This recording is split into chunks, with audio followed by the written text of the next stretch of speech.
This is news analysis coming to you live on Politics and Business Television Abuja. Good afternoon and many thanks for joining us on the program for today. I'm Fatima Abubakar Oyibo. The headlines. University workers set for nationwide protest over unmet demands. Naji resigns, maintains innocence amid certificate scandal. NRC raises alarm over rail signal vandalism. And on the foreign scene, ICJ opens landmark hearings on global rights to strike. Details of the stories and more to come shortly after the break. Do stay with us.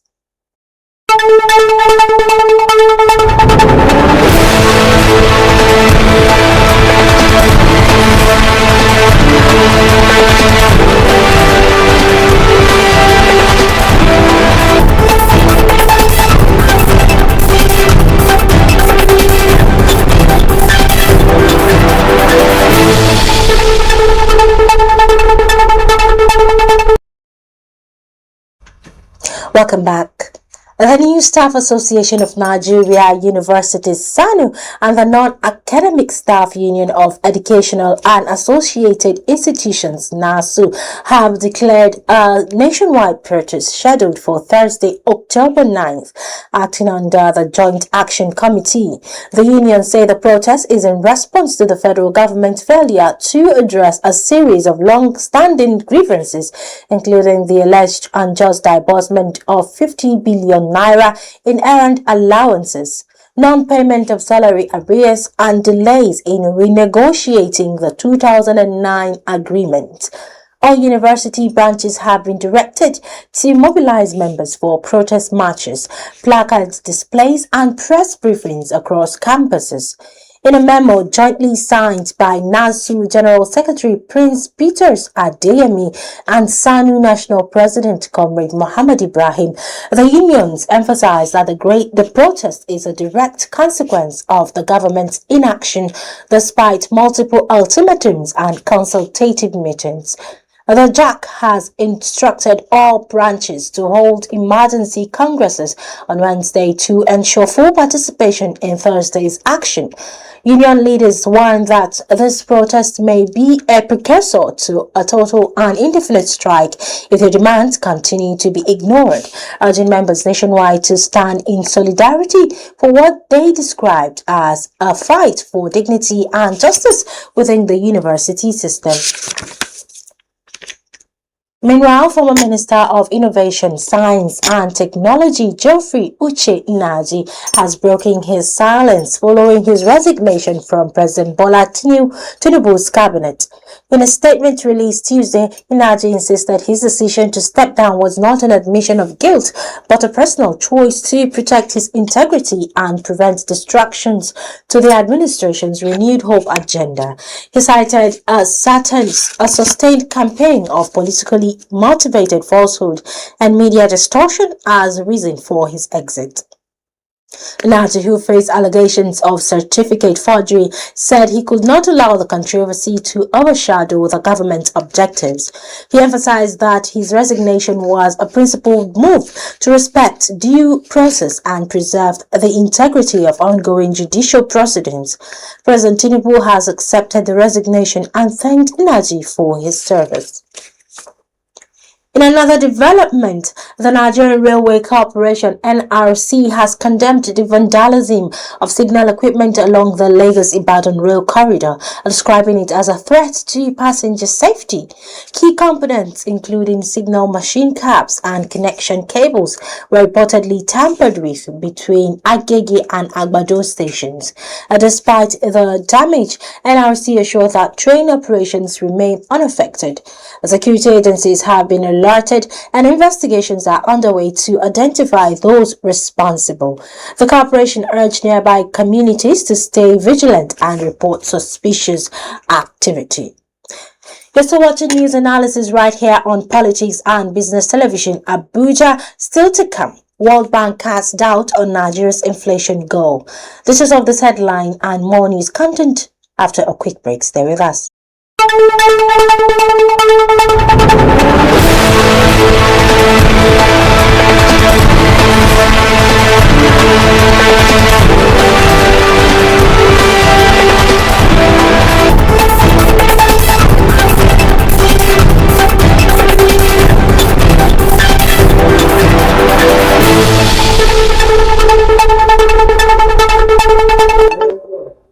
Welcome back.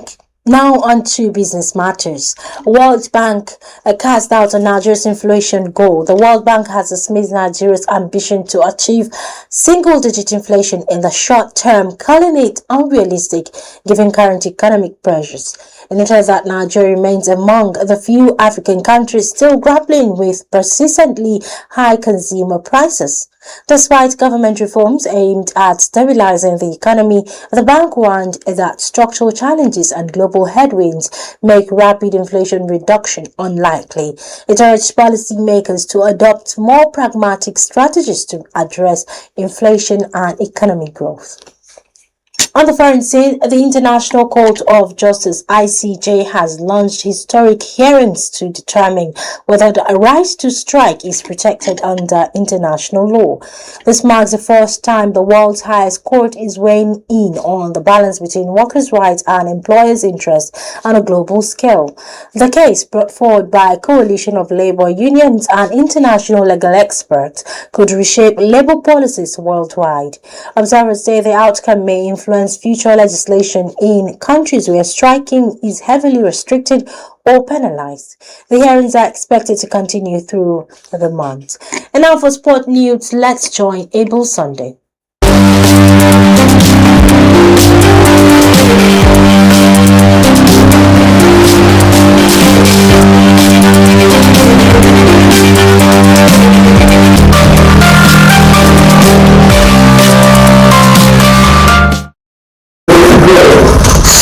Welcome to P&B Sports News. I'm Able Sunday. Tonight, we'll be focusing on the Flying Eagles' preparation for their highly anticipated round of 16 clash against Argentina in the 2025 FIFA Under-20 World Cup. The match is set to take place in Santiago, Chile at 8:30 p.m. Nigerian time. The Flying Eagles have arrived Santiago 2 days ago, ready to face off against Argentina after a dramatic 3-2 win over Saudi Arabia and a 1-1 draw with Colombia. Coach Ali Zubairu's squad is confident. However, they will be without striker Suleiman Sani due to suspension.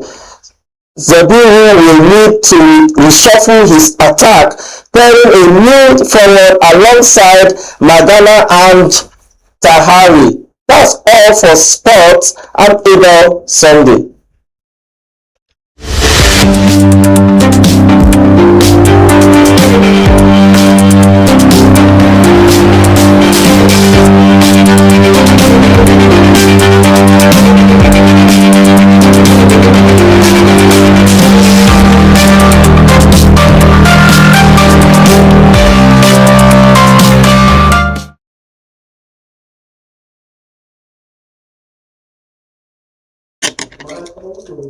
Welcome back. And now on to the focus of the day.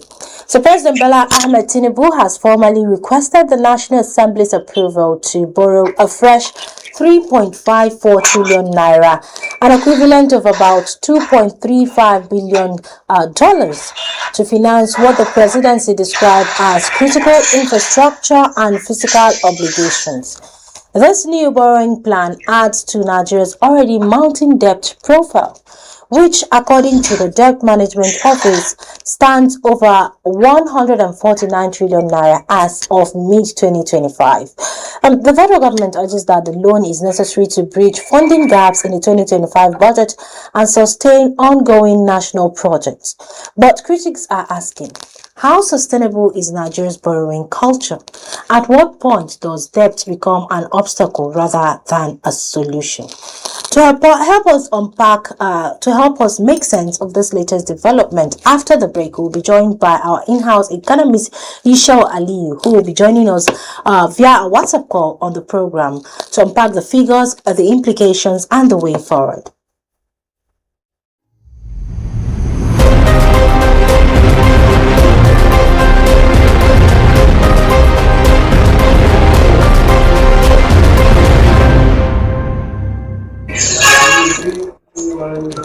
Yushau Aliyu joins us now. Thank you for joining us, Yushau. Yeah, well, thank you. Good morning. So, good afternoon, rather. Let's Good let's afternoon. get right into it. Let's start with the basics. What exactly does this new 3.54 trillion naira borrowing entail, and what does it tell us about Nigeria's current fiscal position? It's a good question, but however, it's a very difficult situation. If you look at the size of the budget 2025, which is almost above 54 trillion naira, and then you also look at the size of 2024 budget, which is about above 27 trillion naira. Putting them together, you have above 82 trillion naira, and the budget are running concurrently. So when you look at the size, you have to look at the revenue base of the budget, and not only looking at the revenue base, you also have to look at the deficit that is involved. Once you have a very large deficit of above 20%, and then definitely it's going to be a very large sum of money which must be augmented from other sources. And that is why borrowing has become inevitable. And that's why we have been seeing this trend from the inception to the present period. So, Nigeria's debt profile is already among the highest in Africa. How sustainable is this borrowing pattern, especially when debt servicing now consumes a large chunk of national revenue? In understanding the implication of debt to an economy, you have to go and understand debt to revenue ratio. And when you look at the debt to revenue ratio, you realize that because of the reform agenda of the government, because of the new regime without subsidy, government is realizing so much revenues. So these revenues that are coming to the economy are revenues that has yielded results. What I mean here is simple.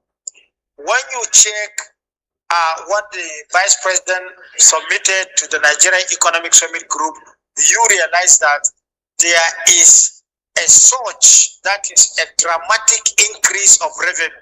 Even from the revenue sharing formula in last August, you saw that the 3 tiers of government have shared above 2.2 trillion naira. So once you now see that kind of revenue being shared among tiers of government, that shows that there is a surge, there is an increase in revenue. And once you have an increase in revenue, that will give you also potential of borrowing. Remember, debt to if you check our revenue to debt before, it was 97%. All the accrual, all the revenue, 97% of the revenue coming to government is used to service debt. But the amount has declined. It has declined to about 50%. And once you have a scenario where the debt to revenue is declining, you have an opportunity of borrowing, and that also gives the government a window which they are presently using. Okay, so the presidency argues that these loans are for infrastructure and national growth. Do you think the returns on such investments justify the increasing debt load? Of course, they are not being justified, because it's not only the debt issue that matters, but the efficiency of the economy. And the efficiency of the economy has to do with the strength of the currency. No matter how much that has come into the economy and you are expecting return, it depends on the value added to all infrastructures. Is it agriculture, communication, or even human capital? The truth of the matter is that we have to develop a mechanism where whatever advantage that we have in terms of debt to revenue ratio that will qualify us all to have additional fund are being put in the right investment. because if you put borrowing, if you put any funds that is borrowed in an unproductive sector, you are not expecting anything productive. However, it depends on policy of government and priority of the government. The economy is now suffering insecurity. So it is not an advice to borrow to invest in security, because security is intangible. What we are expecting the borrowing to serve for is when you borrow, you invest in critical infrastructures that can bring our agri output at a cheaper price, which can influence better economic activity and influence better trading activity within the same economy. It's good that you mentioned this, because many Nigerians fear this could worsen inflation and, further weaken the naira. So, what is your assessment of, the possible macroeconomic impact of this new borrowing? The economic impact of this borrowing has to do with the area, the target. That is the direction and the priority of the government. But if we are to look at the general performance of our appropriation, which qualifies the borrowing, we also have to go back and look at our fiscal responsibility, because under our fiscal responsibility laws, government at different levels can borrow. But if they are to borrow with economic reasons, and whatever the outcome of that borrowing, it is expected that we have value added to the economy. So all the impacts that we are expecting, it depends on the areas and efficiency of that borrowed funds. Like I told you, you cannot be operating two budget cycles, 2024 along 2025, and expect efficiency in general, because each budget cycle has a procedure, has also certain predicament. So when you look at the cycle, you look at the chances of succeeding and chances of predicament, you realize that there are a lot of obstacles, and these obstacles cannot easily be measured in monetary terms. And if you cannot measure them in monetary terms, you have to measure them based on the performance of the borrowed funds. But what we are expecting, any deficit in any budget has to do with a sourcing of additional funds from within the economy or outside the economy. And it also depends on the cost at which we are sourcing those funds. So the implication of getting any impact has to do with the cost at which we borrow, the cost at which we are investing, and the cost of it being efficient or otherwise. Okay, so finally, from your professional point of view, what alternatives does this government have to borrowing? Can Nigeria realistically, fund its development through internal revenue reforms or fiscal discipline? Yes, from our fiscal responsibility, there is a threshold at which we can borrow. We have to abide by that one. That is the first thing. The second thing, the ongoing reform, especially in tax, which is going to be effective by 1st of January, I am thinking if we can efficiently and effectively utilize the tax revenues, is going to assist in bringing down the level of our deficit. And if we can bring down the level of our deficit with the additional income from the tax revenue, then it now shows that we have an alternative to borrowing, and that is going to be the best option. And secondly, also, we also have to look at the type of engagement, that is the type of project we are embarking in the economy. We have to embark on projects that are going to be effective with our revenue, and also we desist from much borrowing, either internally or externally. Thank you, Yusha Aliyu, for those insights. Thank you very much, Fatima. Thank you. Thank you. So Nigeria's development ambitions continue to face a twin challenge of revenue shortfalls and rising debt obligations. Whether this new loan becomes a lifeline for growth or a burden for the next generation will depend largely on how transparently it's managed and whether it yields tangible benefits of the Nigerian people. That's our focus today. And that wraps up today's program. But before we go, the headlines again. University workers set for nationwide protest over unmet demands. A Nigerian resigns, maintained innocence amid certificate scandal. NRC raises alarm over rail signal vandalism. And on the foreign scene, ICJ opens landmark hearings on global rights to strike. For more updates and in-depth analysis, follow Politics and Business TV.English on YouTube and Facebook. Connect with us on Instagram at PNBTV_English and TikTok at PNBTV_ENG. Remember to subscribe and stay informed. For me, Fatima Abubakar Oibo, it's bye for now.